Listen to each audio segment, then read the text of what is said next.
નમસ્કાર મિત્રો, વિડીયોમાં તમારું સ્વાગત છે। જી હા મિત્રો, અત્યારે હાલ મોટા અને મહત્વના સમાચાર સામે આવી રહ્યા છે। તો મિત્રો વાત કરીએ તો મધ્યપ્રદેશના ટિંડોરીમાં એક ભયાનક માર્ગ અકસ્માત થયો છે। મુસાફરોને લઈ જઈ રહેલા એક પિકઅપ વાહનને કાબુ ગુમાવ્યો હતો અને આ ભયાનક માર્ગ અકસ્માતમાં 14 લોકોના મોત થયા હતા અને 20 લોકો ઘાયલ થયા હતા। જી હા મિત્રો, અત્યારે હાલ દુઃખદ સમાચાર સામે આવી રહ્યા છે।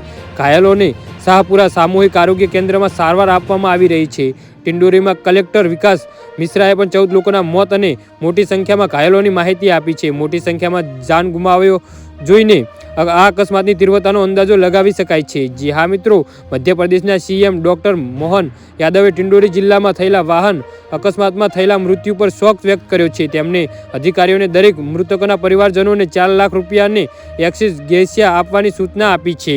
જી હા મિત્રો, તો અત્યારે હાલ મોટા સમાચાર સામે આવી રહ્યા છે। આ ઉપરાંત ઘાયલોની સારવાર માટે જિલ્લા પ્રશાસનને પણ સૂચના આપવામાં આવી છે। આ માહિતી મધ્યપ્રદેશના સીએમઓએ ટ્વીટ કરીને આપી હતી। જી હા મિત્રો, તો આના વિશે તમારું શું કહેવું છે?